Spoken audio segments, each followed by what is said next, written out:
بسم الله الرحمن الرحيم الحمد لله والصلاة والسلام على رسول الله السلام عليكم. Very good afternoon.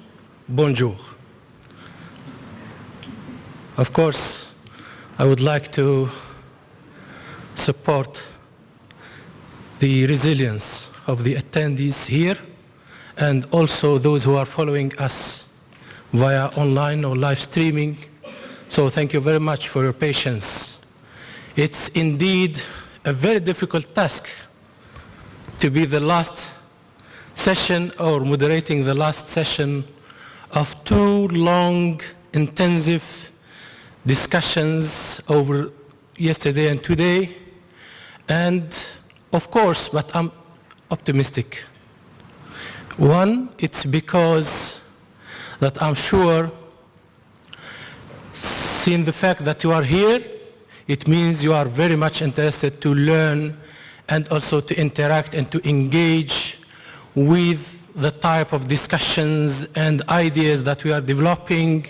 And of course, you must be very much excited to listen to our distinguished scholars here coming from different parts of the world, from Lebanon to Australia to Morocco.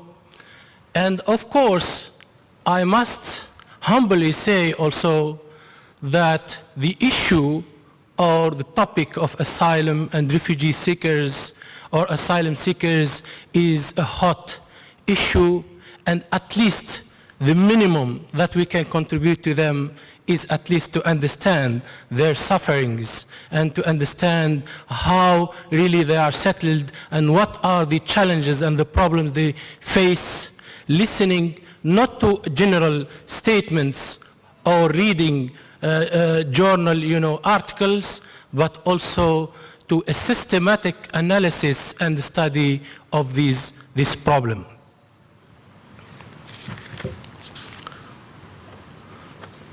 I must say, to keep the momentum of this session, we have in the Arabic culture ختامها مسك.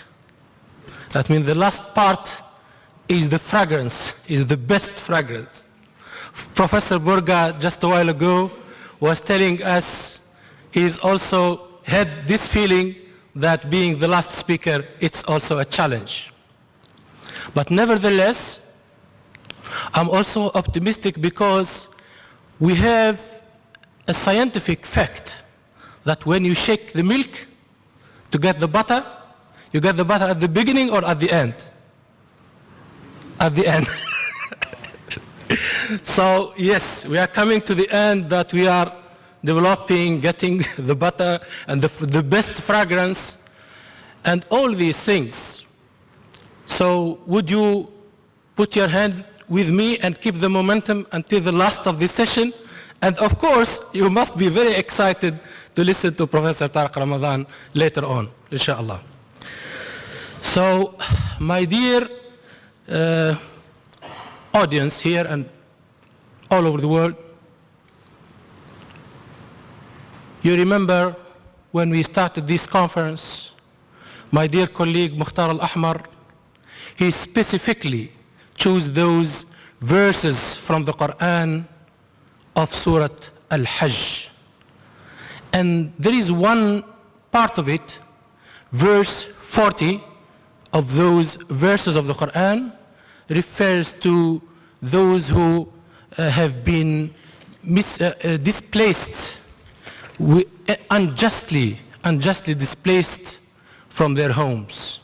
And I will stop there without further explanation, where Allah subhanahu wa ta'ala said, الَّذِينَ أُخْرِجُوا مِنْ دِيَارِهِمْ بِغَيْرِ حَقٍّ. They were evicted or displaced from their homes unjustly, and it was without any reason to explain that.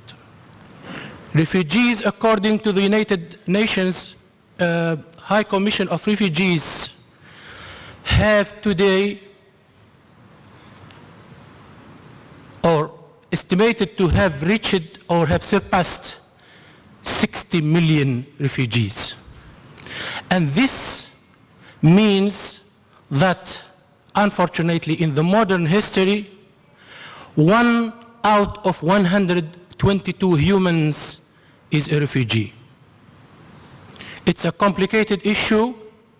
The cause of refugee and asylum seekers, of course, the well-known causes and the obvious reasons are well-known, basically war, violent conflicts, and also persecution and oppression in their homelands.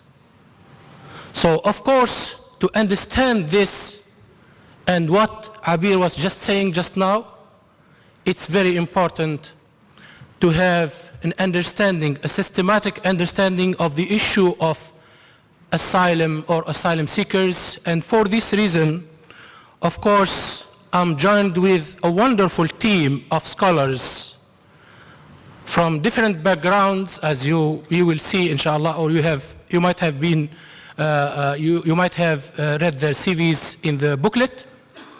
But it's very important to stress the systematic understanding of this issue.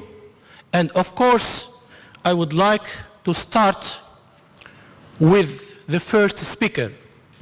He is Dr. Sari Hanafi, and please allow me to read his CV quickly. So Dr. Sari Hanafi is currently a professor of sociology and chair of the Department of Sociology and Anthropology and Media Studies at the American University of Beirut. He is also the editor of Idafat, the Arab Journal of Sociology in Arabic, and he is the vice president of both the International Sociological Association and the Arab Council of Social Science. He is the author of numerous journal articles and books and book chapters on the political and economic sociology of the Palestinian diaspora and refugees, sociology of migration, sociology of politics and scientific research, civil society and elite formation, and transnational justice.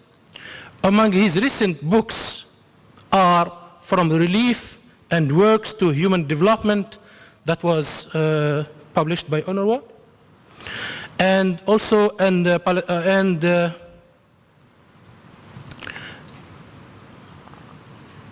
Palestinian Refugees, Identity, Space and Place in the Levant. And his last book is Knowledge Production in the Arab World, The Impossible Promise with Our Urbanities. This book is in Arabic, and also a book, and he is the winner of a 2014 Abdelhamid Schumann Award in 2015 in Kuwait. This award is for social science field. The title of his talk will be Gulf Response to the Syrian Refugee Crisis.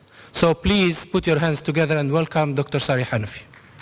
You have 20 minutes to present. Thank you for your kind presentation. Thank you for the center for inviting me.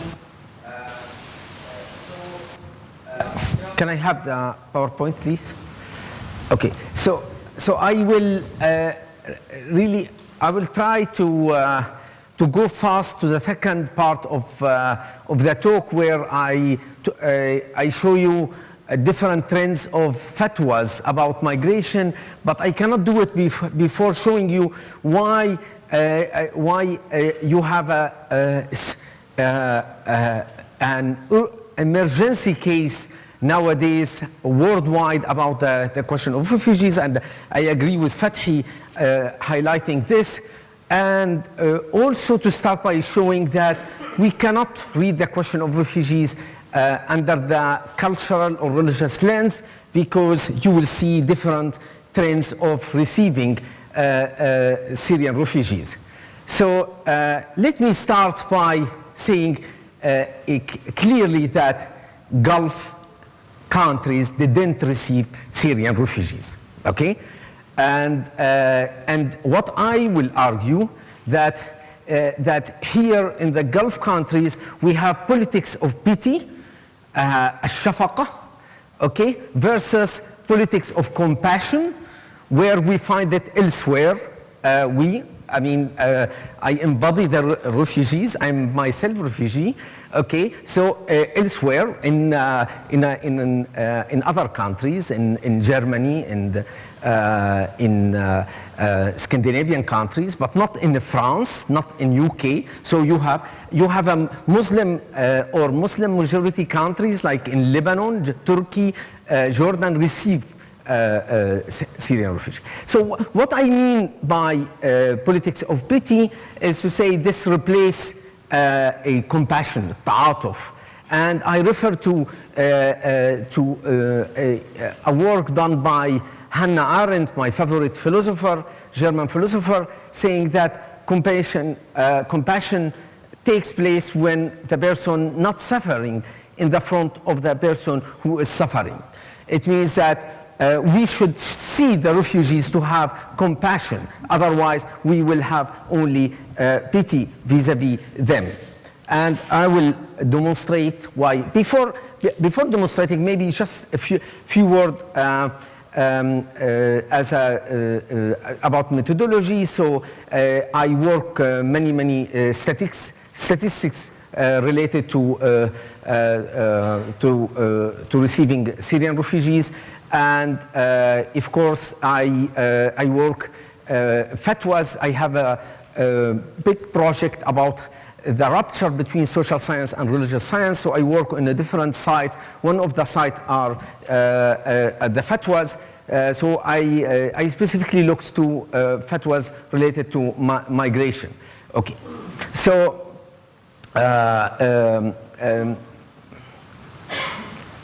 first, maybe I don't need to convince you that what happened for the Syrian refugee is this kind of eruption. I mean, it's since Second World War, you don't have this wave of mass refugees, even in the Palestinian case. I mean, again, I'm talking about figures. I'm not talking necessarily about importance, etc. So mainly, you have 3 countries received Syrian refugees, as I said, Turkey, Jordan, and Lebanon. Yeah. Okay. So I will show you, contrary to many of lies produced by Gulfian politicians saying, no, we receive Syrian refugees. No, they don't receive it. Of course, there is no statistics we can have by nationality in all these countries. So researchers should be subtle, go to flow data on things like that. In Saudi Arabia, for instance, if we look to the arrival and departure, we see we can get some sense. This is for Syrian refugee, but I mean to show you very quickly that in fact in Saudi Arabia they said that they receive 500,000 refugees. Actually, no, not half. They said they receive 1 million refugees. They received from 2011 until 2015 only 400,000, and exactly the same number of Sudanese. It means that they didn't do a favor for the case of Syrian refugees. Okay, and Qatar, of course, there is no data in Qatar. The representative of Syrian embassy, part of the coalition, said that you have 40,000 Syrian expats here, and you see here there is no refugee category, and only 20,000 received via visitor visa. So it means that Qatar received in the last 5 years only 20,000 refugees or Syrians. I will not go to details about whether they allow them education or health. Actually, they allow in this regard. Kuwait also is received only 23,000, contrary to what they said that they receive 150,000. So it's absolutely not true. We have precise data.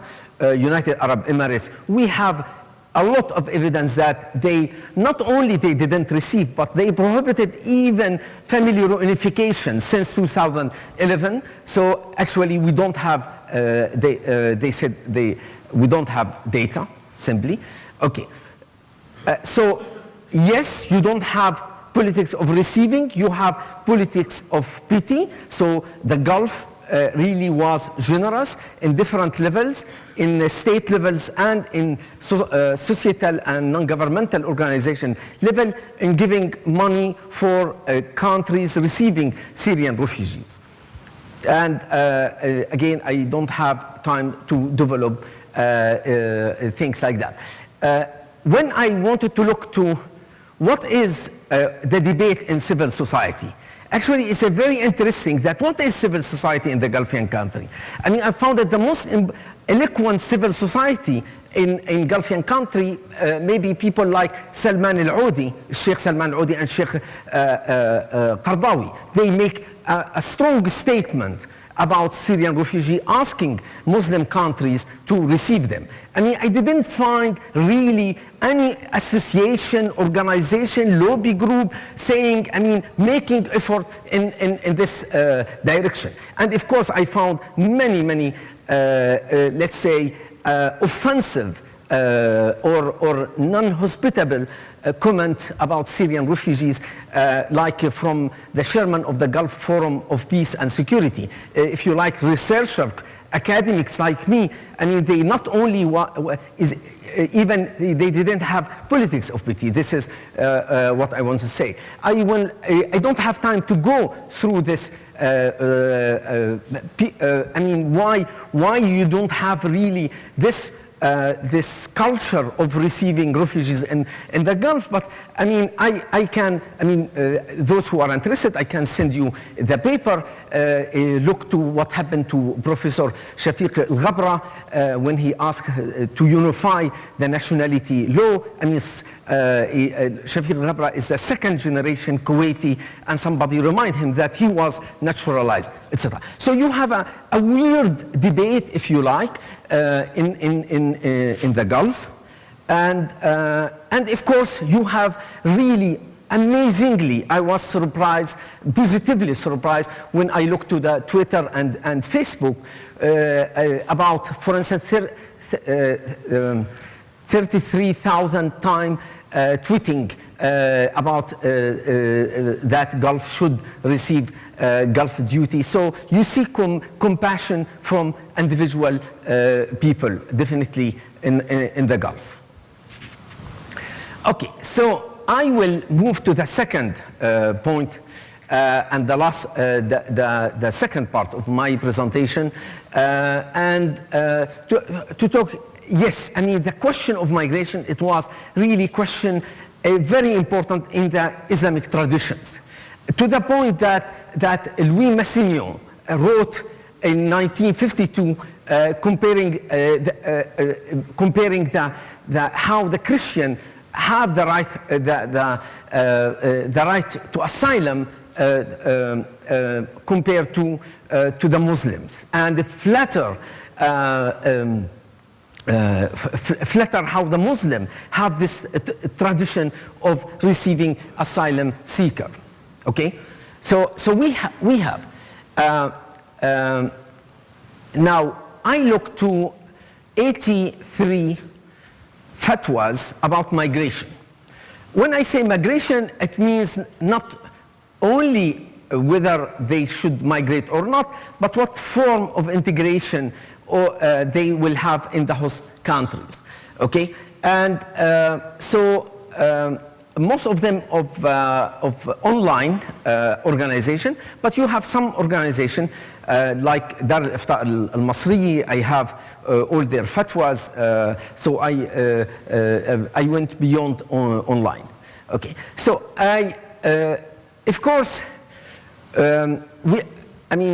we have a 27 verses, ayah, about al-hijrah, migration, and its derivative, including to abandon, okay, in a different meaning. But they all if you like, it's the idea that Muslim should move from place to place in case of a situation of abomination and things like that. Okay, but so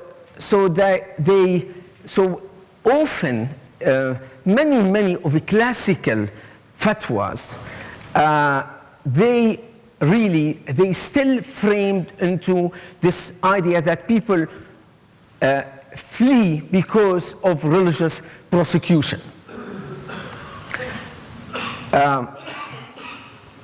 So the major questions when the Muslims take asylum seeking in West, and of course not in Gulf, in West, something François Burgat insists on it today is a question of humanity. So yes, West is colonizer, West is imperialist, but West has humanistic values of that received historically refugees. So we should look to the complexity of the West. Okay. Many of fatwas, I mean, it's similar to this fatwa. I summarize the fatwa here. If he has a valuable reason to stay and can practice his or her religion openly and maintain his or her faith and religiosity, then he is allowed to stay wherever he is. But it is preferable, mubah, to migrate to Muslim country, okay? If you will go to the da'wah, it's always allowed to go to any place you want. The third point, if he or she cannot practice his or her religion and he or she fears affiliation of his or her religion, then he should leave the country and migrate to the Muslim one unless he is not able to migrate for physical or financial reason. Okay? Okay. Another point with this fatwas is a question that whether you can get nationality or not.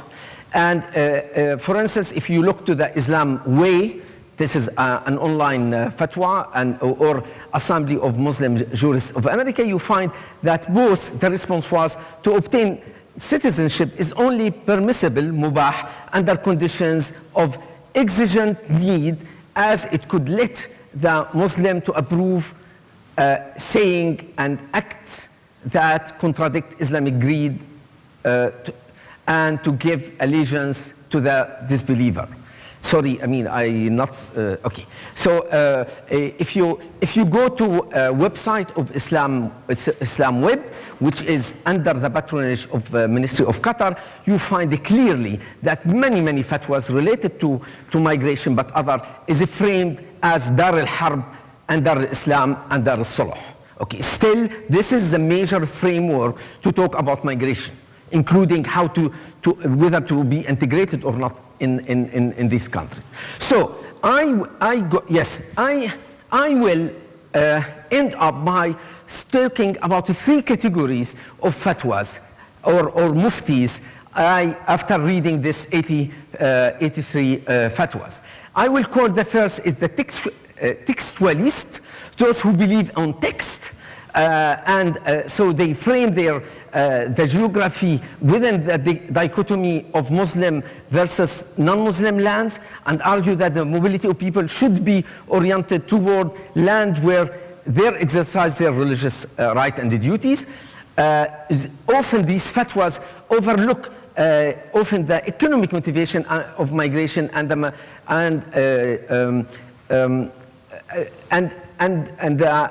even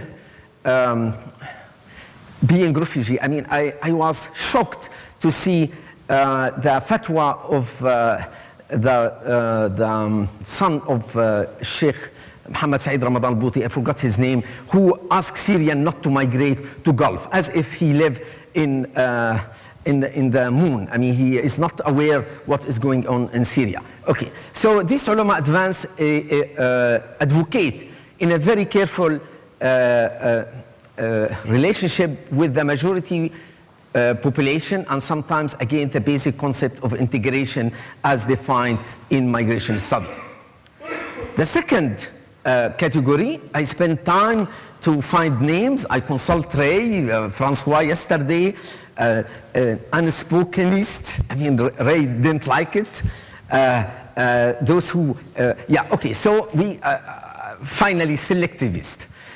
This category is, I found it, I'm talking about Sheikh Qardawi or Sheikh Salman Al-Odah, and so they keen to establish a good relationship for migrant in the host society, and especially in the non-Muslim majority countries. Okay, I liked a lot, for instance, the fatwa of Al-Qardawi about the Syrian orphan without their parents crossed to Germany, and they found themselves without parents, etc. So whether they can, the Muslim families in Germany should take them, even if they have a girl. So he said, no, it's a must. It's not only permissible.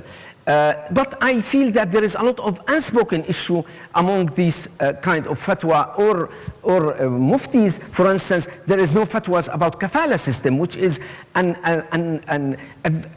awful system in any in any country, no matter what it is. There is no fatwas about receiving refugees in the country where the mufti are.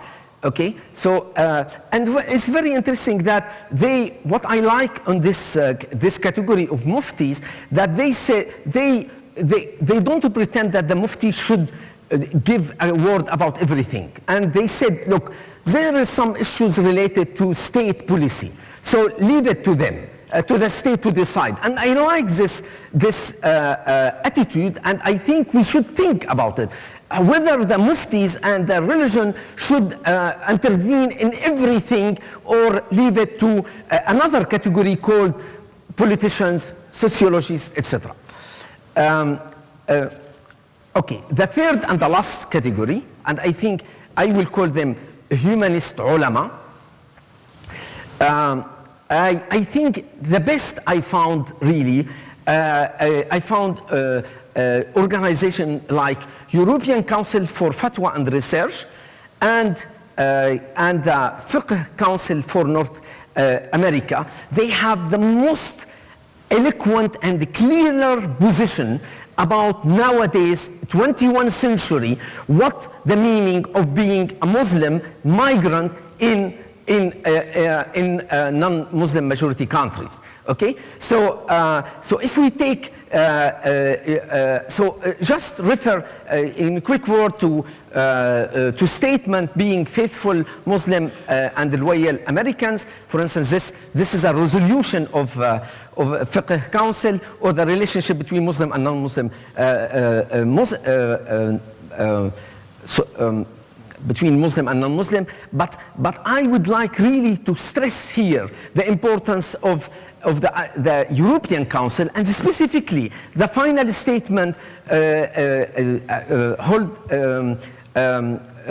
for the 25th ordinary session in Istanbul in October 2015, where you see it's clearly, for the first time, we see a clear message about that all the distinction we do between Muslim and non-Muslim is not only counterproductive in terms of a strategic act, but it's against the notion of humanity, and we should behave like a true citizens in a country. And I finish here. So I invite you to read this. It's a very long statement, but I will finish. This is my last one, to say this council called for the necessity of both parties to transcend their inflexible moral and religious ideologies and to extend hand to each others by evoking the concept of positive integration. this council, and before them, Tariq Ramadan, insist of the necessity to converting the Muslim ethnic capital into social capital by setting the higher rate of ethnic capital in the way to ensure the structural foundation of this coexistence. Tariq Ramadan argued that what he called Western Muslim should contribute positively in developing and making from their society a better one, instead of thinking of the duality of us and them. Hence, in the discourse, Muslims residing in the West don't form a specific case that should be fully charged, but rather a reality that should be dealt with positively and provocatively. And this is why he talked about post-integration approach. And just to tell you, this kind of discourse, and really I stop here, this is why I teach his text in my class on migration. So this kind of discourse is a social science discourse. This is a discourse I can present it to any human being and to say, yes, this is how we deal with a migrant, no matter where they are. So I don't teach it in faculty of Sharia or legislation. Thank you. Exactly. Thank you, Professor Hanafi. And I really appreciate your courage to venture and study this issue. And of course, I'm sure you have said many things that are very interesting and very controversial also. So we'll hear from the floor later on some questions in that regards. And of course, we will still have time to respond to them. So thank you very much again. So from the politics of pity and religious influence to... We're going to have a Dr. Abdeslam Ballaji. I'm very pleased and honored to present to you His Eminence Dr. Abdeslam Ballaji, a thinker, and he is the head of the Moroccan Association of Islamic Economy, and also he is a member of Parliament from the Justice and Development Party.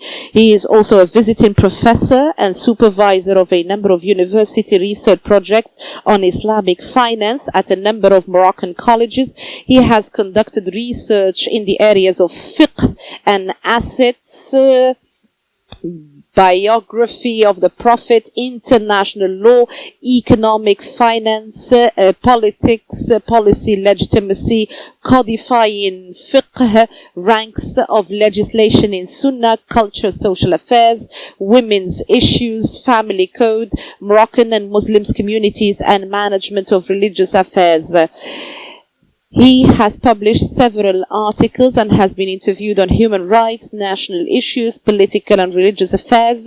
He lectured and participated in many cultural and scientific fora in more than 20 Arab, Asian, African and European and American countries, including several international scientific seminars specialized in Islamic politics, fiqh codification, the application of Sharia standards, and the quality of the state or good governance. Your Excellency, Eminence Professor Ballaji, you're going to talk about maqasid al-Sharia, the objectives of al-Sharia. 20 minutes. Thank you very much, Brother Ahmed Fathi. I'm very keen and happy to be in a session moderated by you. I would like to thank my brothers, my colleagues at the center, those who have exerted a great deal of effort in organizing this very important conference, and those who have proposed my name to take part in this conference, headed by Dr. Tariq Ramadan. I wish this center much success. It is going to be a very pioneering scientific achievement. We hope that your efforts, your outcomes would be very useful to humanity and to Islam. I tried to deal with the matter from a kind of mixed perspective, legal, Sharia-based, maybe the way I was educated or my education. I'm specialized in political science, Sharia, and finance. So maybe all these levels have to do with the kind of presentation that I'm going to deliver here. So I'm going to look at the matter from different angles and perspectives. So I'm going to look at the matter from a legal, Sharia, international law also perspectives.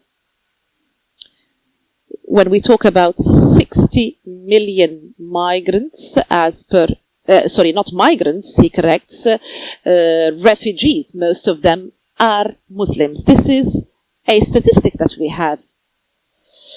But sometimes calamities do make you forget previous calamities. The Afghan calamity and catastrophe made you forget prior or previous catastrophes. And the Syrian calamity made us forget the Palestinian calamity, the Sudanese, the Rohingya. All when a problem comes, it makes you tend to forget what came before it. So sets of migratory work or sets of refugees. But this is an Islamic reality par excellence. Migrants, refugees, most of them are Muslims. And this is, at the end of the day, it's a human problem, humanitarian issue. I am originally from Morocco. We have a long history with migration and refugees, into it and from it, into it more than from it. Maybe at some point we were talking about the crisis of Palestinians, but in the 16th century we had the catastrophe of Jews moving from Andalusia. The Jews migrated to the north of Africa, Morocco, Algeria, Tunisia, a little bit in Libya, but particularly in Morocco, until the Vichy government in the 40s, the French government, it came and it asked Mohammed, the fifth king, to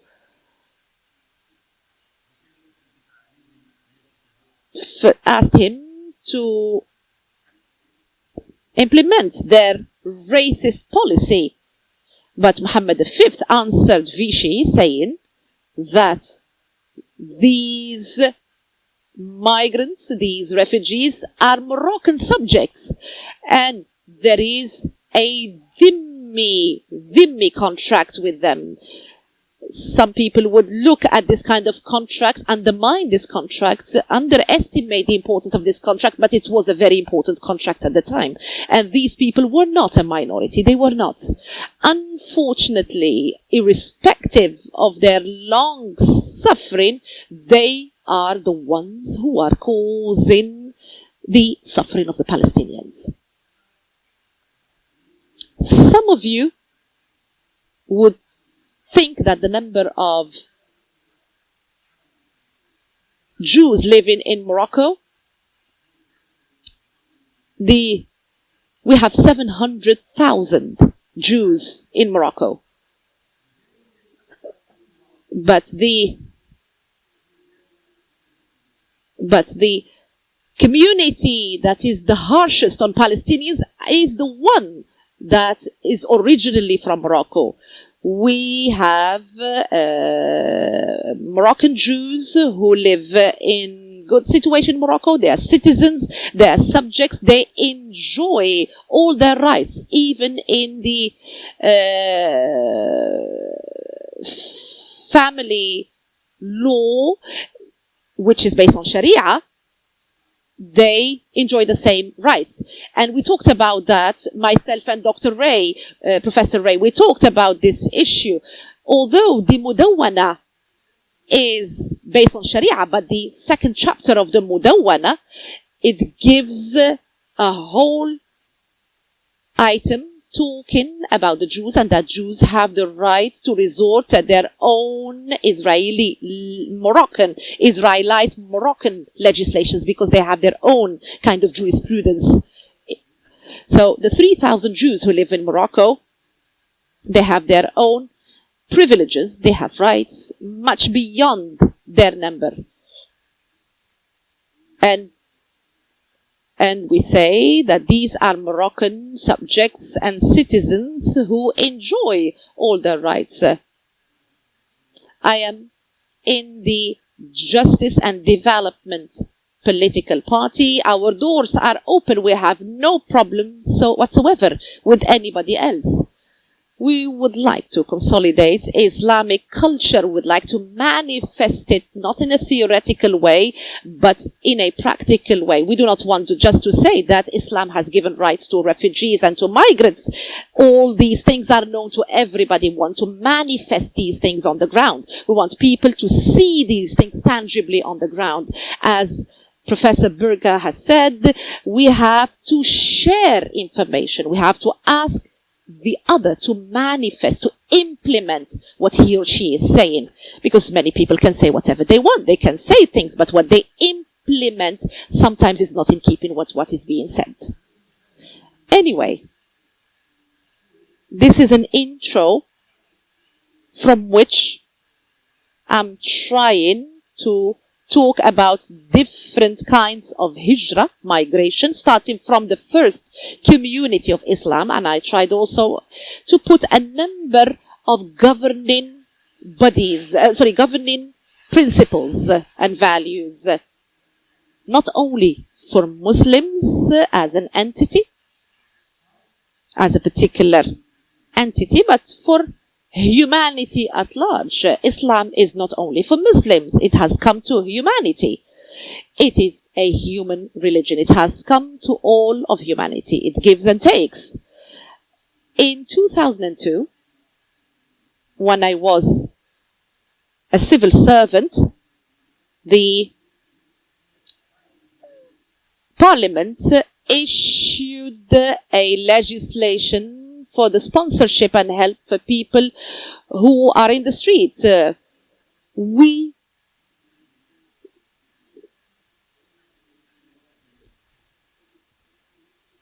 do not say in our laws that these laws are taken from Sharia, because Sharia is taken for granted.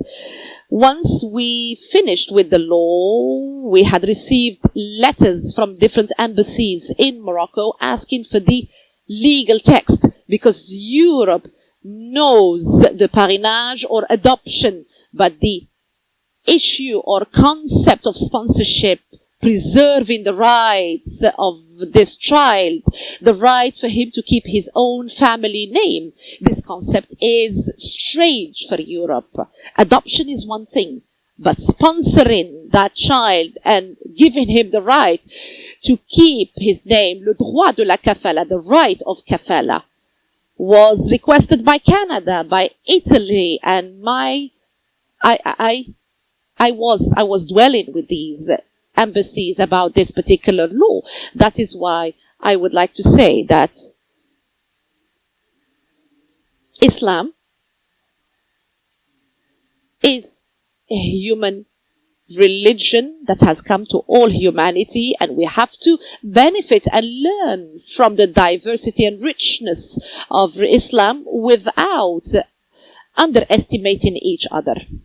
And that is why I would like now to enter into the main topic, which is migration, and also to talk about the topic of today, which is the asylum. We have seen different forms of asylum, and I would like to start by the hadith of Prophet Mohammed, peace be upon him.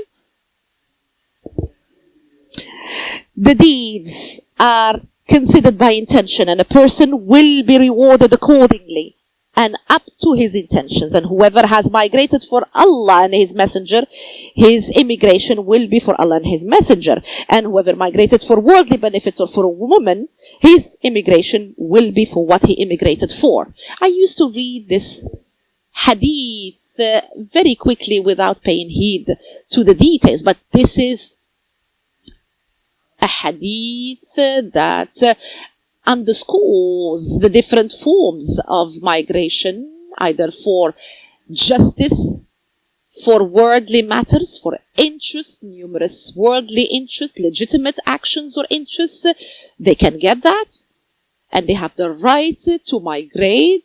They have the right to ask for asylum or to go to another country as refugees. People have the right to move from one place to another, and this is mentioned in the different international agreements, including the GATT agreement. But is that true?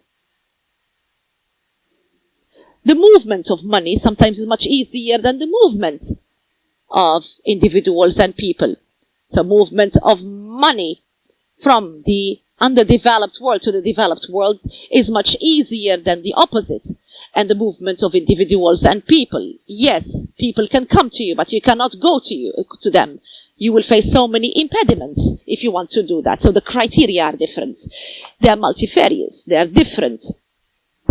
So we no longer resort to a legal criterion, but we resort to double or multifarious kind of criteria. So we talked about interest, to and from. If you go for worldly matters or interests, you go there, or for social and even for emotional reasons, you go to marry somebody. Let's say a man gets married to a woman, or a woman gets married to a man, and they want to be unified. All these endeavors are legitimate. Some ulama, some religious scholars, such as Al-Hanbali, they look at this matter negatively. They say that such kind of migration is negative. Moving to marry another woman, maybe not positive, but there are some other religious scholars, such as Ibn Hajar, who says that such kind of migration is a legitimate migration. Why wouldn't a man go to migrate to another woman to marry because he or she loves him? And why wouldn't a man migrate to meet another woman because he loves her? So anyway, these are kinds of migration that we find. But the most important kinds of asylum or migration, we can mention the main ones. My brother is mentioning that the time is very limited. We have some other kinds of migration, such as moving from oppression to justice. And justice is a pivotal kind of value. It's a very important value. That is why God, Allah, is calling for adl, justice, benevolence.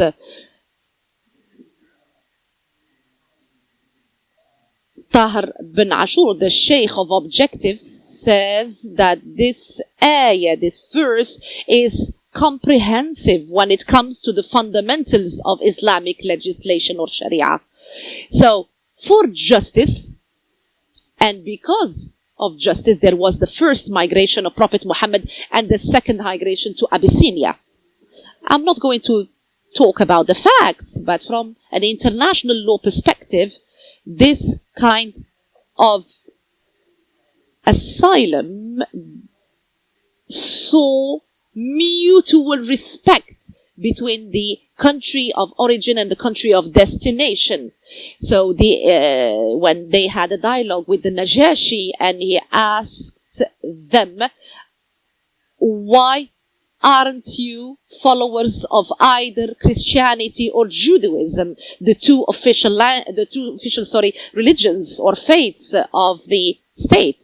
But Muslims who came as migrants are asylum seekers. They understood the circumstances of the country. They did not want to declare their own message, their faith, which means they were seeking security, and they were seeking also justice, taking into account the commitment, the internal commitments of the country of destination. There is another kind of asylum to Bani Shayban. They were asking for advocacy. There was a dialogue in Mecca between Prophet Muhammad, peace be upon him, and the tribes of Bani Shayban of Iraq. They asked for asylum. They asked for protection of him and his followers. And they said, they told him that we have treaties with Kisra. We cannot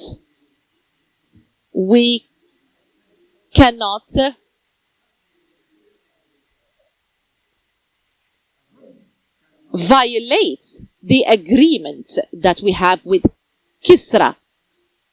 That was their answer. They did not use any insulting language. His answer. So they said, you've been truthful and you have been respectful of the commitment of the other. And myself, as a Syrian, as an Iraqi, I have a human right. I have a natural, inherent right to be a refugee. But the other country, the country of destination, should also uphold its own agreements and commitments. We have to try to adapt these laws with the new laws. We have to say there are nine kinds of migration. So there is a migration for knowledge. There is asylum. The asylum of Mus'ab ibn Umair after the first Aqaba. The people of Medina, the new Muslims, they were the ones who asked for a teacher. They asked for a teacher to come to them, to migrate to them, to teach them. This is asylum, this is migration, this is for educational purposes. This is for teaching the other.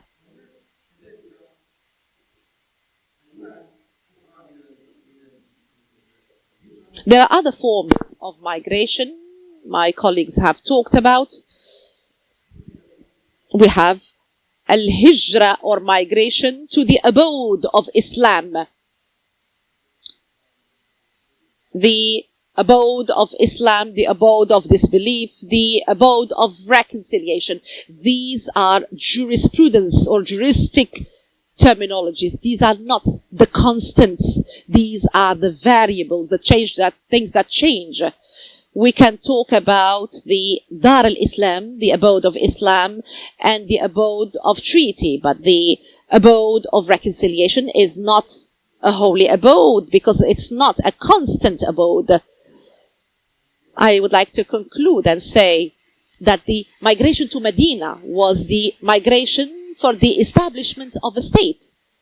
And here we can remember the prophetic tradition that says there is no migration after the conquest, after the opening of Al-Medina.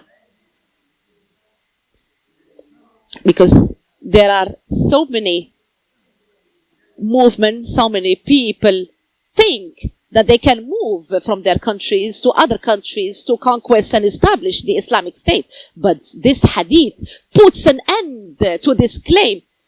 There is only one migration for the establishment of the Islamic State. Only one of them.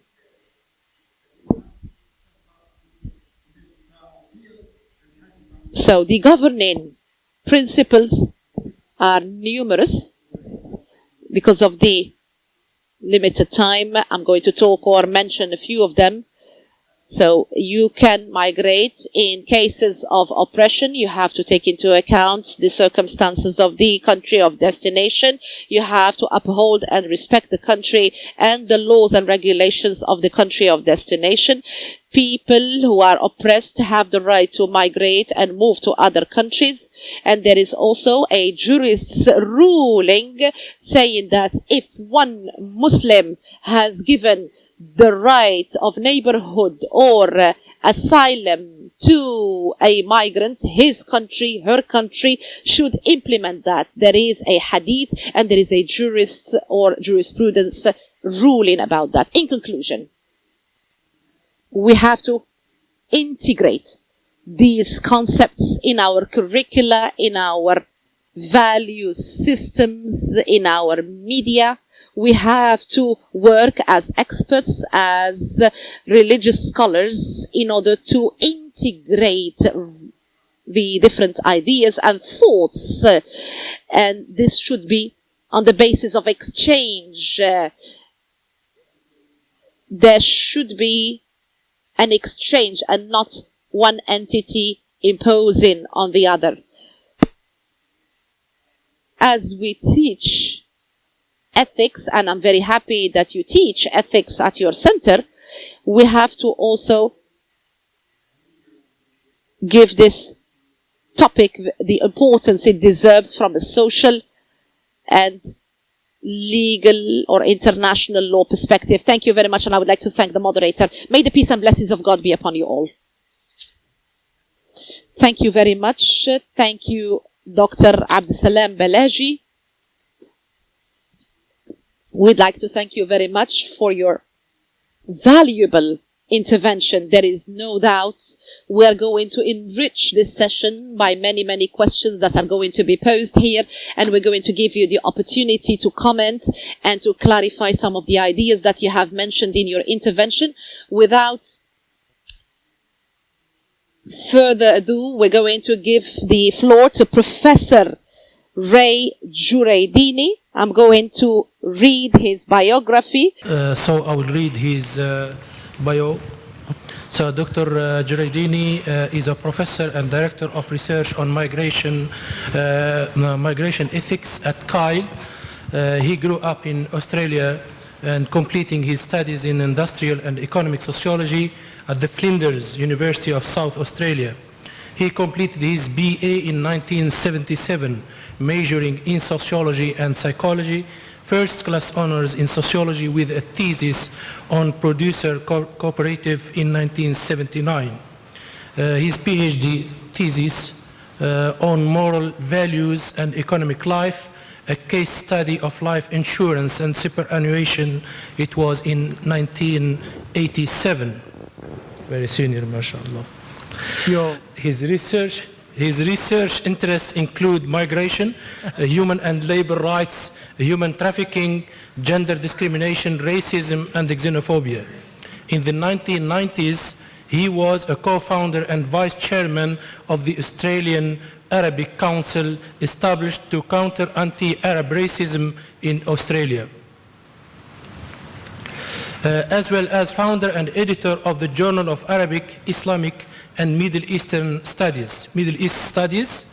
After teaching sociology in 5 universities in Australia, he spent 6 years at the American University in Beirut from 1999, where he began researching and publishing on human rights abuses of migrant domestic workers in Lebanon. At the American University in Cairo from 2005, he became director of the Center for Migration and Refugee Studies in 2008, and conducted a number of research projects on migrant and refugee issues. From 2011 to 2014, he returned to Lebanon at the Institute of Migration Studies at the Lebanese American University. In 2012 until 2013, he served 1 year as a consultant to the Migrant Worker Welfare Initiative at the Qatar Foundation, here in Doha, and in this also place, contributing to the QF, Qatar Foundation standards for migrant workers' welfare for contractors and subcontractors, and completing a report on labor recruitment to Qatar. The title of his presentation will be The Migrant-Refugee Nexus, How Labels and Conditions Matter. So please come to the stage, Dr. Ray. Please welcome Dr. Ray. Thank you very much, Dr. Fathi. That was a biographies sometimes are uncomfortable because they indicate how old you are, having completed my BA back in a long time ago. So today I want to go through a particular issue of values and prioritizing values and ethics around the theme and the particular issue of the distinction between migrants and refugees as categories. Forgive me, I'm going to read my paper because I have a limited time, and I think I'm hoping I'll be able to get through it more quickly by reading it. The idea that certain things, issues or behavior are more important than others, or that some people are more important than others, gives us a sense of unease, because we like to think of ourselves equal as human beings, and thus equally deserving. The principle of equality is meant to transcend any characteristic of individuals, whether it be gender, race, ethnicity, religious belief, etc. And that's the fundamental principle of human rights and Islamic ethics. And it's an ethical principle that is enshrined in national, international, and Islamic law. Yet in reality, and as we heard yesterday, always there is a discrepancy between the principles and reality. There are social hierarchies of power in all societies and cultures, and there is discrimination. At the same time, we have principles that mandate us to take care of the weak and disadvantaged. At the same time, global market capitalism is competitive, acquisitive, and oriented to the exploitation of natural resources and the exploitation of labour. Some people are more advantaged than others, and some are more vulnerable. The very nature of vulnerability is because there exist people who will exploit them. People are vulnerable to xenophobia and racism, to labour and economic exploitation, sexual exploitation, bullying, abuse, humiliation, degradation, and all forms of violence, and we see it every day. So too, in the field of migration, refugees are considered as vulnerable. And in the administration of the protection of refugees, women and children are considered to be more vulnerable than men, although there is some debate around this gender issue that I can talk about later on.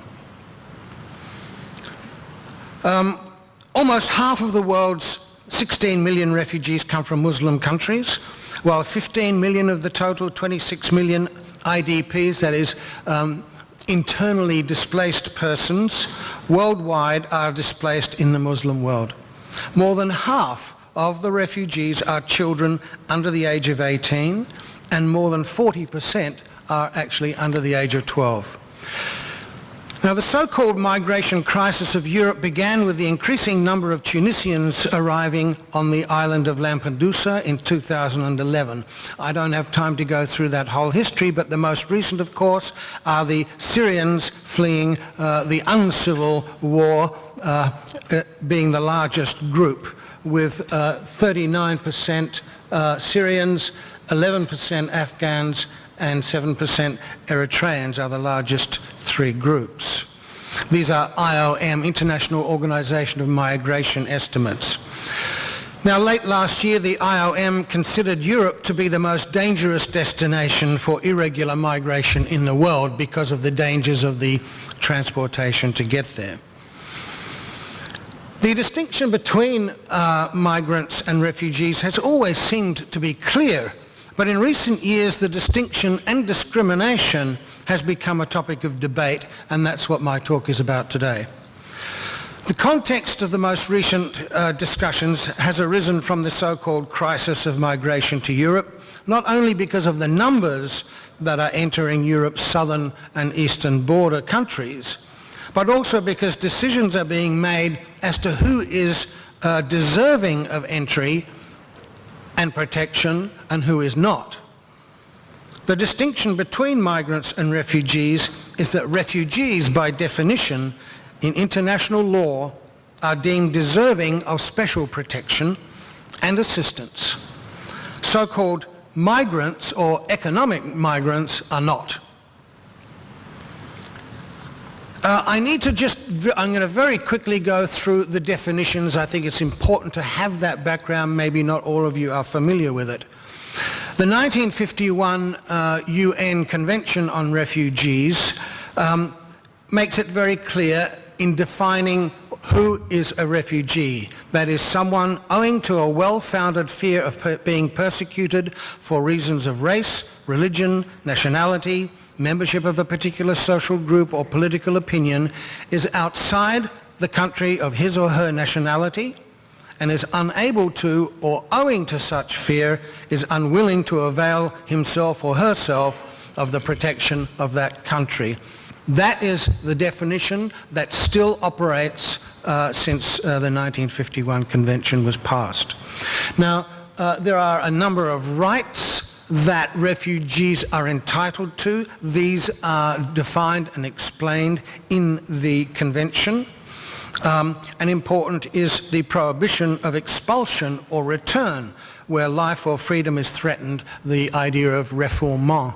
That is, they should never be returned back to the country from where they have fled unless they do so voluntarily.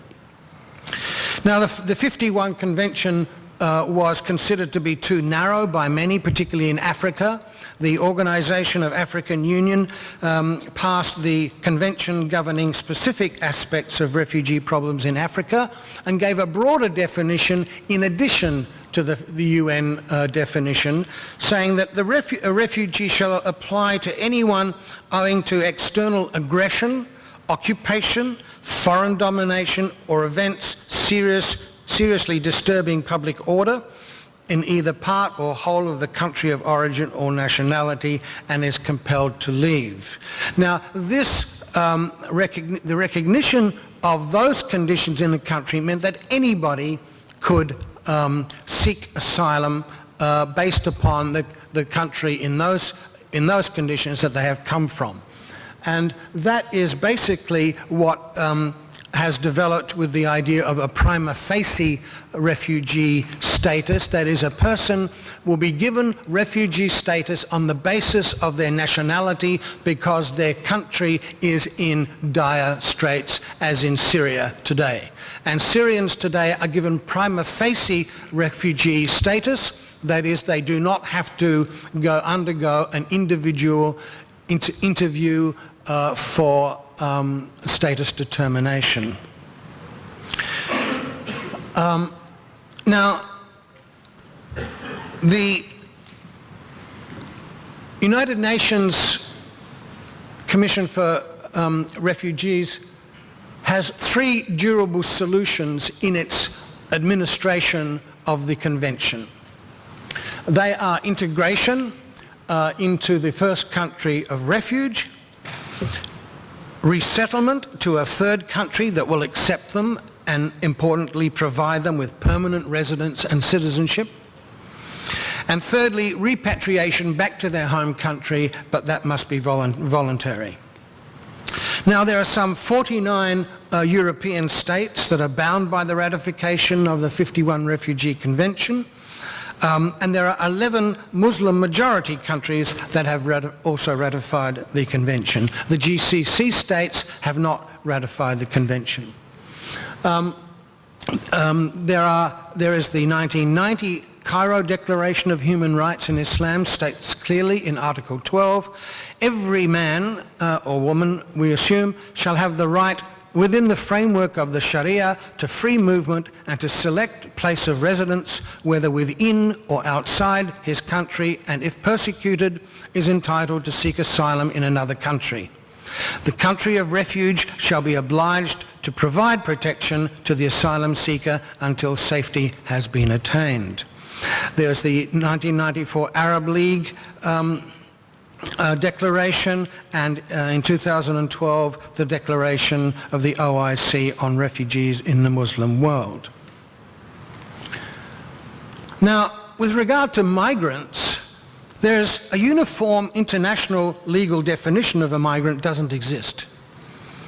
There are formal definitions specifically on migrant workers and their rights articulated in a number of UN and ILO conventions, but migrant worker is a concept that, at least in the GCC, countries don't really approve of, because to them it implies immigration and thus permanency. They prefer foreign contract labour.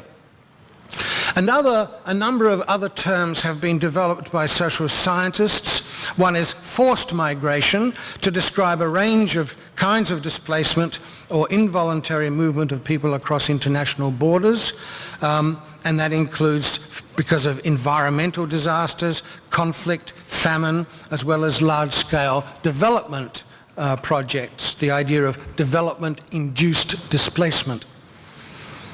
The concept of forced migration has, however, become rather problematic and is not being used as much anymore, because people began to talk about if people are living in dire poverty, they are forced to leave to find a better livelihood elsewhere, and that now has become much too general.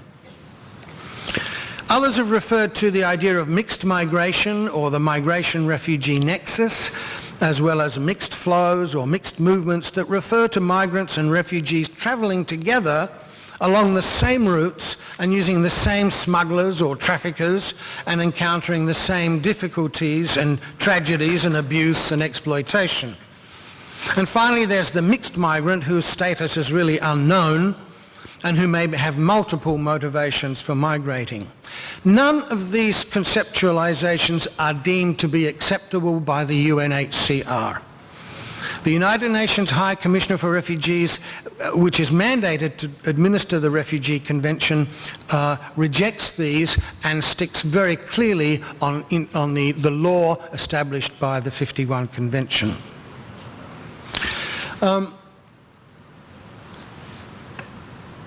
Now, the use of the term migration is generic, both in Western discourse as well as in Islam, and often includes both migrants and refugees within the category. The hijra is often translated as the migration, but in reality, hijra is also abandonment, and it's also about seeking asylum.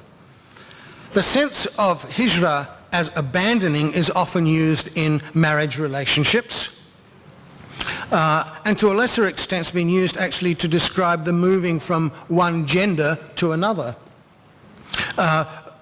typically from male to female, such as the hijra or the third gender in India, that is, abandoning masculinity.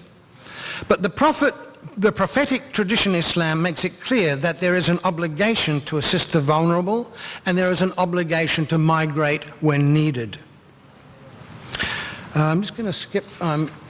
There's no way I'm going to finish in five minutes.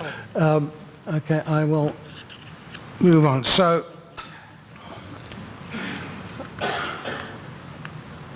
the UNHCR argues that the migrant has to be a voluntary migration, whereas the distinction with refugees that it is forced. They have to leave because of the circumstances at home. And the Refugee Convention gives refugees an exceptional right to cross borders and to claim asylum. Let me skip some things. And the particular distinction is that migrants are assumed to be able to stay at home because they are seeking economic alternatives, whereas refugees cannot be sent home. Okay, let me...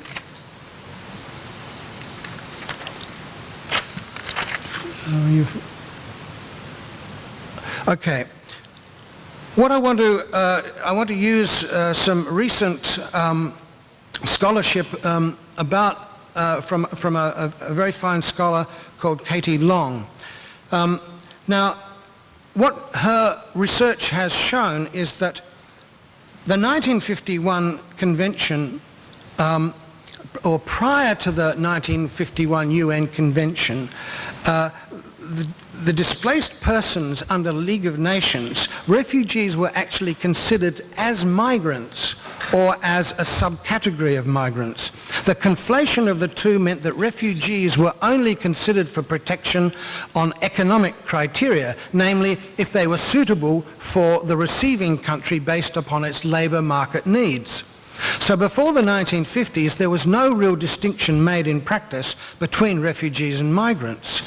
They were selected for resettlement if they were assured of getting jobs, contributing to economic development, and able to integrate into the host society and culture.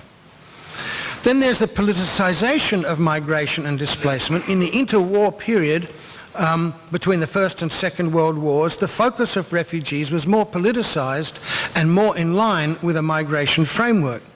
The Displaced Persons Act of 1948 was concentrated on their desirability as anti-communists and requiring 30% to have had agricultural experience. Now, the special humanitarian category basically means that a genuine refugee has to conform with refugee law, has to ensure that the person is not motivated by economic factors, right?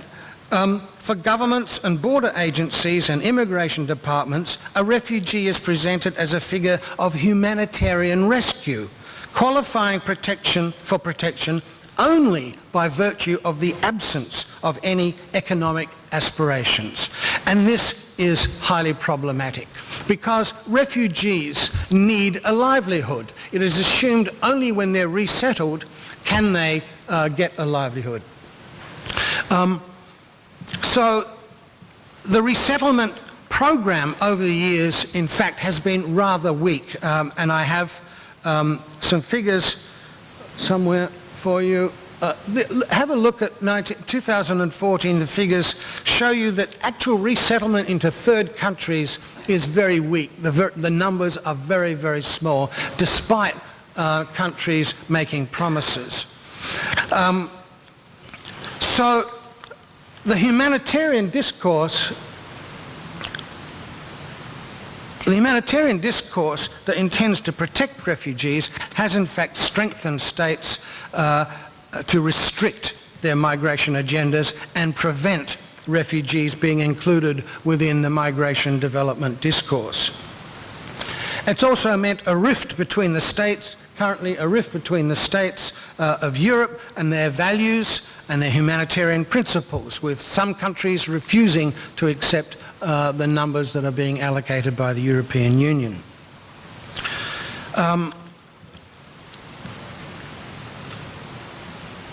Okay. The President of the European Council recently said, "Do not come to Europe. Do not risk your lives and your money. It's all for nothing.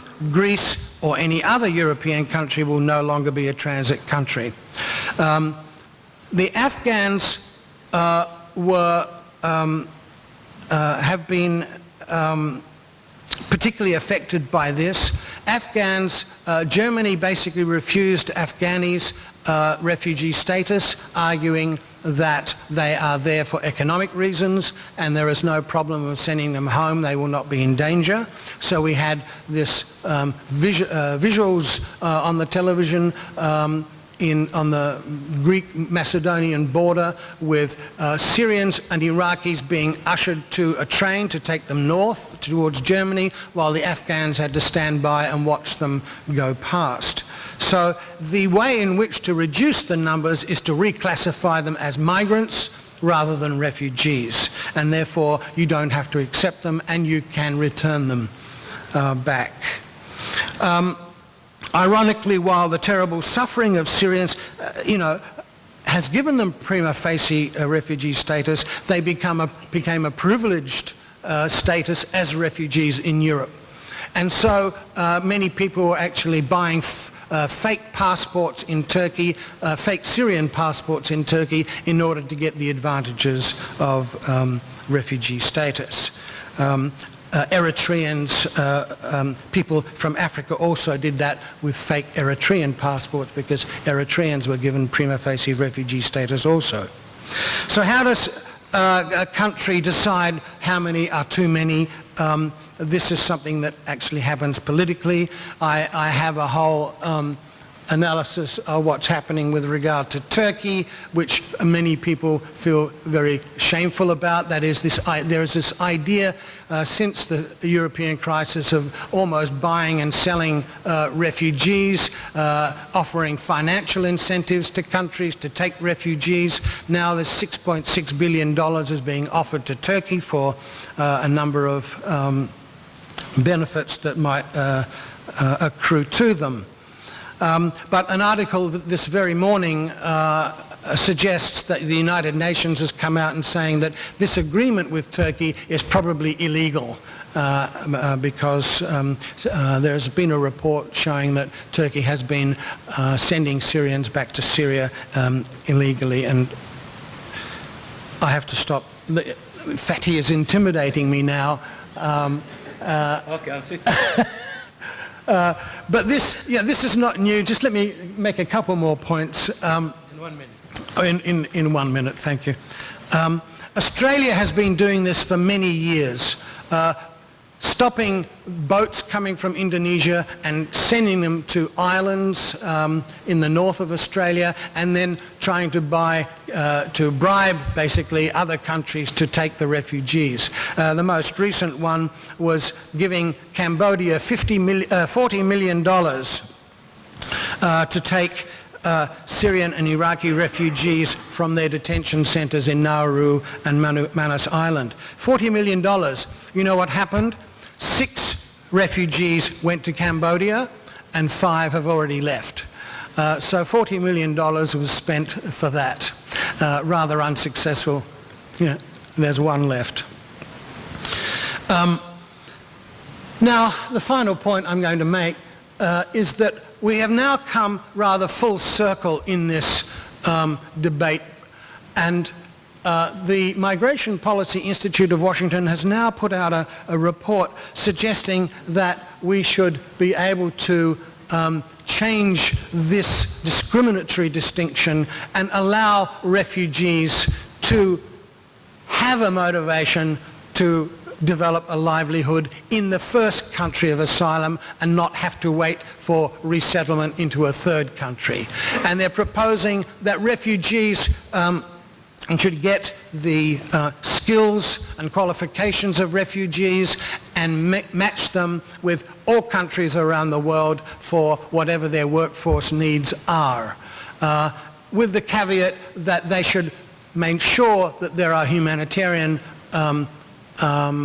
conditions in the country of destination that will take them for work.